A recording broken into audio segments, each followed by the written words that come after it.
If you've spent any time in electronics manufacturing, you've probably heard the phrase, provide objective evidence. It's in standards, it's in audits, it's in customer requirements, and it's becoming an increasingly important part of reliability discussions.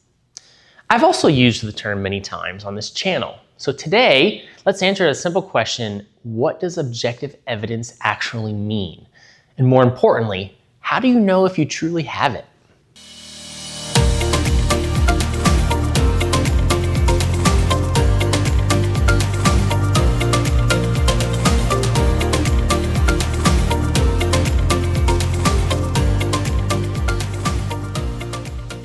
Let's start with what objective evidence is not.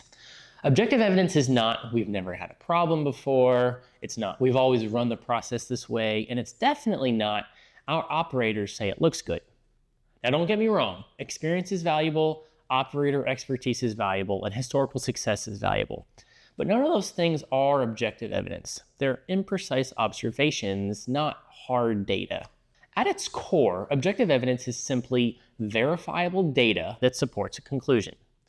Notice that definition doesn't require anyone's opinion. It doesn't depend on who's asking the question. It doesn't change based on who's answering it. Objective evidence is something that can be measured, documented, and independently reviewed. If two engineers review the same evidence, they should arrive at the same conclusion. That's what makes it objective. One of the biggest challenges in reliability is that many failure mechanisms are invisible. You can't see ionic contamination with your eyes. You can't look at a board and determine whether electrochemical migration will occur 6 months from now. You can't visually inspect long-term insulation resistance. Many reliability risks are hidden, and because they're hidden, they require measurement. Let's talk specifically about those measurements in electronics cleaning.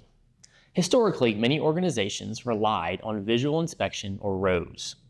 If the assembly looked clean and it passed the R.O.S.E standard, it was considered acceptable.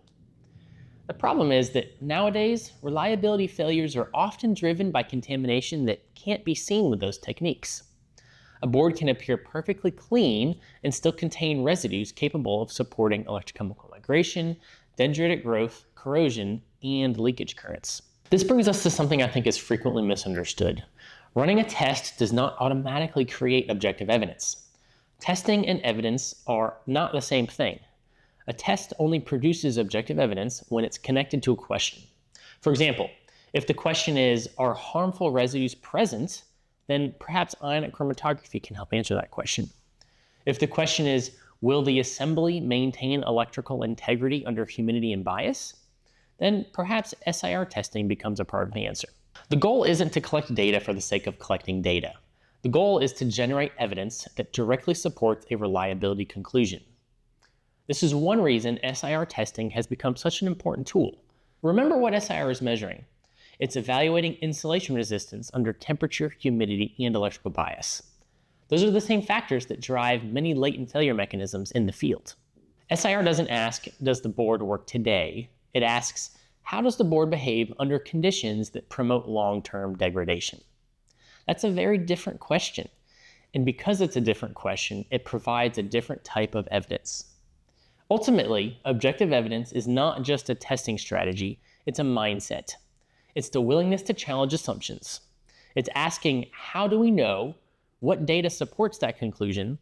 Can we demonstrate it? And can we defend it? Good engineers don't stop at believing. They verify.